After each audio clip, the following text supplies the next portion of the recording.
Tata Kelola PT KAI, dijelaskan bahwa PT KAI sudah berkembang menjadi perusahaan berbasis teknologi, tidak hanya sebagai penyedia, tetapi juga mengelola sistem mobilitas yang sangat kompleks. Nah, melalui transformasi digital ini, layanan yang sebelumnya manual kini sudah menjadi lebih praktis dan berbasis data.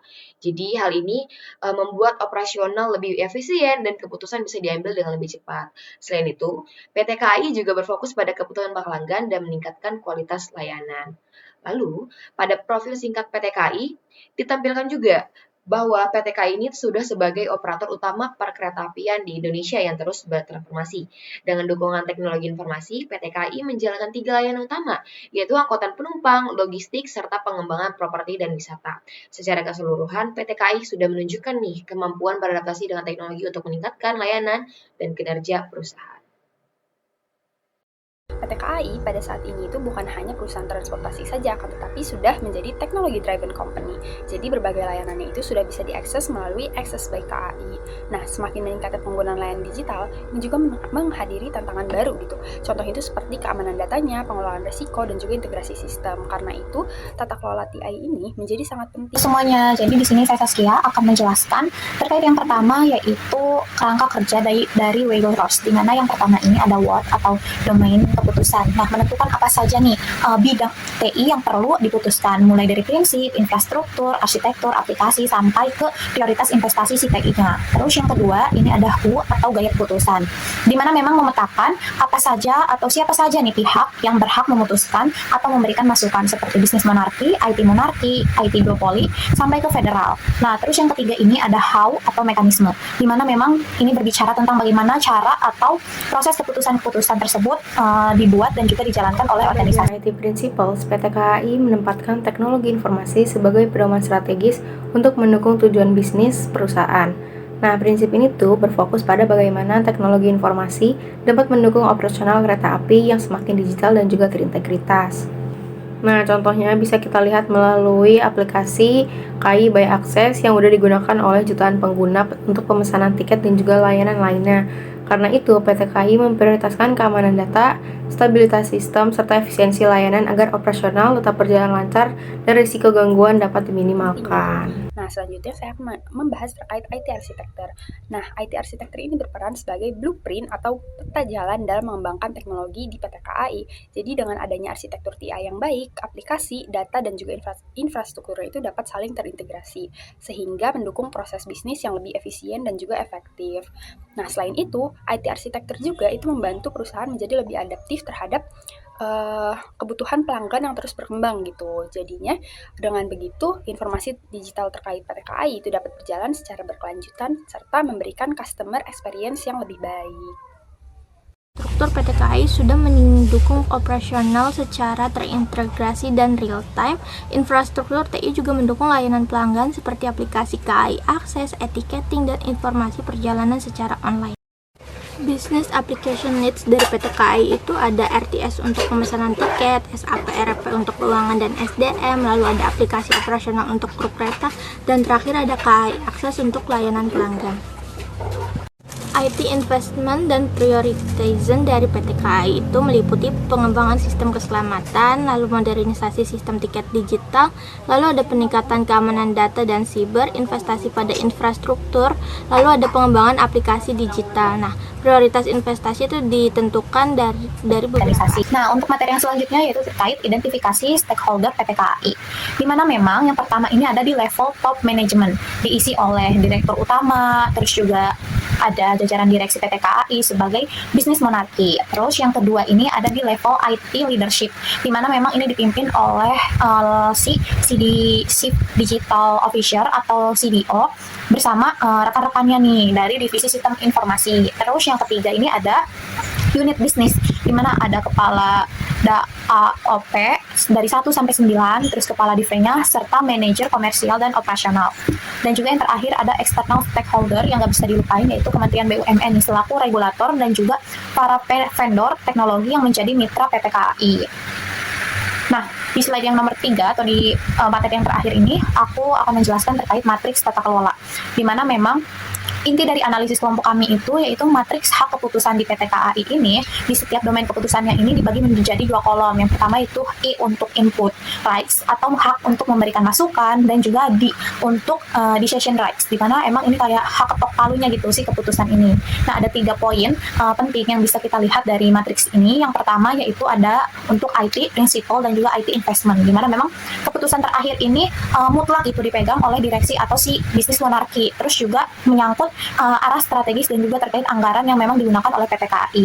Terus yang kedua ada IT infrastruktur dan juga IT arsitektur, di mana memang wewenang ini keputusannya ada di tangan tim ahli TI yaitu IT monarki, agar seluruh keputusannya ini nantinya seluruh sistem operasi ini dari pusat sampai ke daerah ini tetap seragam dan juga sesuai dengan standar. Terus yang ketiga ada business application. Business application ini polanya menggunakan gaya duopoli dan juga federal, di mana memang si unit-unit komersial ini di lapangan punya hak input gitu yang kuat untuk menyampaikan kebutuhan fitur aplikasi mereka. Oke, baik. Selanjutnya saya akan menjelaskan mengenai mekanisme tata kelola TI PT KAI. Mekanisme ini dilakukan melalui peran Divisi Sistem Teknologi Informasi atau STI, lalu koordinasi dengan unit bisnis, serta evaluasi dan pengawasan sistem secara berkala. Namun, masih terdapat beberapa kendala seperti pengambilan keputusan TI yang masih terpusat, lalu kurangnya keterlibatan unit bisnis, tantangan integritas data antar DAOP, dan juga resiko keamanan cyber. Nah, oleh karena itu, PT KAI perlu memperkuat model duopoli dengan melibatkan STI dan unit bisnis dalam pengambilan keputusan, lalu meningkatkan integritas sistem, memperkuat keamanan cyber, serta meningkatkan kompetensi digital pegawai. Berdasarkan analisis menggunakan Walrus model, dapat disimpulkan bahwa tata kelola teknologi informasi di PT KAI sudah cukup baik dalam mendukung transformasi digital dan juga operasional perusahaan. Namun masih terdapat tantangan seperti integrasi sistem antar unit, peningkatan keamanan cyber, dan juga keterlibatan unit bisnis dalam pengambilan keputusan teknologi informasi. Oleh karena itu, PT KAI perlu terus memperkuat tata kelola teknologi informasi agar layanan digital dan operasional perusahaan menjadi lebih efektif, aman, dan juga terintegrasi. Baik, pada profil target dan visi SPBE Mamuju, dijelaskan bahwa pemerintah Kabupaten Mamuju sedang mengembangkan sistem pemerintah berbasis elektronik atau SPBE. Tujuannya adalah untuk menciptakan tata kelola pemerintahan yang lebih efektif, transparan, dan terintegrasi melalui pemanfaatan teknologi informasi. Nah, untuk mendukung hal tersebut, ditetapkan target pemantauan hingga tahun 2025, di mana kemajuan SPBE ini diukur melalui evaluasi dan penilaian yang terstruktur. Lalu, visi utamanya adalah mewujudkan layanan digital yang berkualitas dan terintegrasi, serta berorientasi pada kebutuhan pengguna baik dari sisi pemerintah maupun masyarakat. Lalu, pada tingkat kematangan SPBE, ditampilkan tingkat kematangan SPBE yang terdiri dari 5 level. Level 1 menunjukkan tahap awal di mana sistem ini tuh masih bersifat dasar gitu ya. Di level kedua mulai berkembang nih dengan adanya interaksi dan pengelolaan yang lebih terarah. Yang level ketiga sudah masuk tahap standar, di mana proses dan layanan ini tuh udah mulai terstruktur. Pada level 4 menunjukkan integrasi antar sistem dan peningkatan kolaborasi. Lalu pada level 5 merupakan tahap optimal, di mana layanan sudah adaptif, berkualitas tinggi, dan berlanjutan. Jadi semakin tinggi levelnya, semakin baik kualitas tata kelola dan layanan digital yang dihasilkan. Oke, baik. Selanjutnya saya akan menjelaskan mengenai indeks SPBE Kabupaten Mamuju tahun 2025. Nah, berdasarkan hasil pemantauan, Kabupaten Mamuju itu memperoleh nilai indeks sebesar 2,63 dengan kategori baik dan berhasil melampaui target yaitu 2,60. Namun, nilai tersebut itu masih menunjukkan adanya kesenjangan nih pada beberapa domain yang perlu diperbaiki. Nah, pada domain kebijakan itu memperoleh nilai 1,40 dengan kategori kritis. Lalu ada domain tata kelola itu di 1,60 dengan kategori kurang, dan domain manajemen itu di 1,18 dengan kategori sangat kritis ya. Berbeda dengan ketiga domain tersebut, nah domain layanan ini tuh memperoleh nilai 4,7 dengan kategori memuaskan, sehingga menjadi faktor utama nih yang meningkatkan nilai indeks SPBE Kabupaten Mamuju. Dengan demikian dapat dilihat bahwa kualitas layanan digital Kabupaten Mamuju itu sudah baik, tetapi masih diperlukan penguatannya pada aspek kebijakan, tata kelola, dan juga manajemen sebagai fondasi pelaksanaan SPBE. Nah, kalau kita lihat dari radar kesenjangan ini, ada satu hal yang cukup jelas, transformasi digital ke Kabupaten Mamuju sudah berjalan, tetapi fondasi tata kelolanya masih belum sepenuhnya kuat. beberapa area masih menunjukkan defisit, terutama pada aspek kebijakan, pengelolaan resiko, koordinasi antar unit, dan pengawasan implementasi. Nah, ini tuh menjadi wake up call bahwa digitalisasi bukan hanya soal teknologi yang canggih, tetapi juga tentang memastikan tata kelola yang matang agar setiap inovasi itu bisa berjalan secara konsisten, terarah, dan juga berkelanjutan. Jadi, fokus perbaikannya itu bukan sekedar upgrade sistem, tetapi juga upgrade governance-nya. Nah, Kabupaten Mamuju itu sebenarnya sudah menunjukkan transformasi digital yang cukup baik. Hal ini tuh terlihat dari skor layanan publik dan administrasinya yang sebesar 4,07. Nah, ini tuh menunjukkan bahwa layanan itu sudah mudah diakses dan juga efektif bagi masyarakat. Akan tetapi, aspek tata kelola dan juga manajemennya itu masih berada pada level 1 atau tahap rintisan. Nah, selain itu, audit SPBE dan juga arsitektur SPBE-nya itu hanya memperoleh nilai skor sebesar 1, yang artinya meskipun layanan itu sudah baik, penguatan tata kelola dan audit serta arsitektur SPBE-nya itu masih perlu untuk menjadi prioritas agar transformasi digital itu dapat berkelanjutan. Ini saya Saskia Revavi akan menjelaskan terkait memang puncak prestasi sampai ke keunggulan layanan optimal di Kabupaten Mamuju, di mana bisa kita lihat sekarang kabar baiknya yaitu pencapaian tertinggi atau tingkat 5 optimalisasi di pemerintahan Kabupaten Mamuju ini ada 5 indikator yang sudah adaptif dan juga prima. Yang pertama yaitu indikator 37 untuk layanan kearsipan dinamis, terus yang kedua ada indikator 44 untuk layanan JDIH atau dokumen hukum, terus yang ketiga ada indikator 45, 46 dan juga 47 untuk layanan public sektor 1, 2 dan 3. Analisisnya ini berarti pemerintah Kabupaten Mamuju ini sebenarnya sudah sukses nih dalam mengoptimalkan layanan elektroniknya yang bersentuhan langsung dengan masyarakat tentunya, sehingga user experience digital juga bisa dirasakan oleh masyarakat, ya bisa dibilang udah oke gitu, udah prima.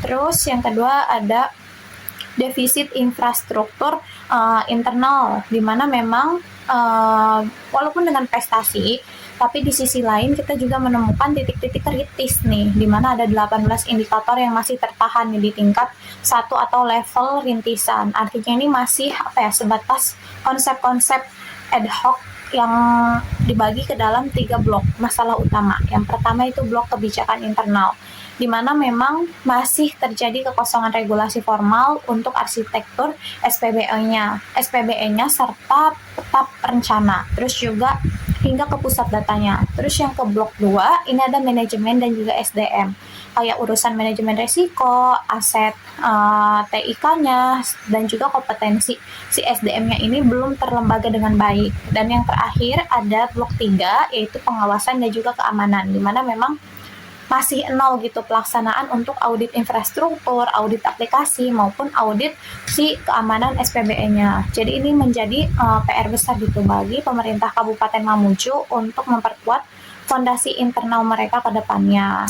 Matriks paradoks dari Kabupaten Mamuju yang pertama itu ada kekuatan yang mana tuh punya 3 sektor layanan publik, lalu ada JDIH dan kearsipan yang dinamis, dan layanan pengadaan serta keuangannya tuh levelnya tinggi. Nah, kelemahannya itu tidak ada kebijakan pembangunan aplikasi, lalu audit keamanan SPBE-nya masih level rendah, dan manajemen aset TIK dan resikonya masih level rendah juga. Jadi kesimpulan utamanya adalah transformasi digital di Kabupaten Mamuju itu udah bersifat front heavy dengan nilai indeksnya itu 2,63 yang mana tuh predikatnya baik. Itu merupakan hasil dari dedikasi yang luar biasa pada pelayanan publik, bukan hanya hasil dari sistem manajerial yang terstruktur. Pada bagian ini saya akan memberikan beberapa rekomendasi peningkatan untuk memperkuat implementasi sistem pemerintahan berbasis elektronik atau SPBE di Kabupaten Mamuju. Nah, rekomendasi ini dibagi menjadi 3 tahapan berdasarkan jangka waktu pelaksanaannya. Yang pertama, pada jangka pendek diperlukan legalisasi kebijakan. Pemerintah daerah perlu segera menetapkan dan memformalkan berbagai regulasi yang berkaitan dengan SPBE, seperti arsitektur SPBE, peta rencana SPBE, serta manajemen data. Langkah ini penting karena kebijakan yang jelas akan menjadi dasar hukum dan pedoman bagi seluruh perangkat daerah dalam menjalankan transformasi digital. Target dari tahapan ini adalah meningkatkan indikator-indikator SPBE yang masih berada pada level rendah agar dapat naik ke level yang lebih baik. Kedua, pada jangka menengah perlu dilakukan pelembagaan audit dan keamanan. Pemerintah daerah perlu membangun kerangka kerja yang lebih sistematis dengan melaksanakan audit teknologi informasi, audit infrastruktur, serta evaluasi keamanan secara rutin dan terstandar. Dengan adanya audit yang berkelanjutan, tata kelola SPBE tidak lagi bersifat sementara, tetapi menjadi lebih terdokumentasi, terukur, dan dapat dipertanggungjawabkan. Ketiga, pada jangka panjang, fokus diarahkan pada peningkatan kompetensi sumber daya manusia dan manajemen pengetahuan. Keberhasilan SPBE tidak hanya bergantung pada teknologi, tetapi juga pada kemampuan aparatur dalam mengelolanya. Oleh karena itu, diperlukan program pengembangan kompetensi yang terstruktur serta penerapan manajemen pengetahuan agar pengalaman dan inovasi yang dimiliki organisasi dapat terus dipelajari dan dikembangkan. Dengan langkah ini, pemerintah Kabupaten Mamuju diharapkan menjadi lebih adaptif terhadap perkembangan teknologi dan tuntutan ekosistem digital yang terus berubah.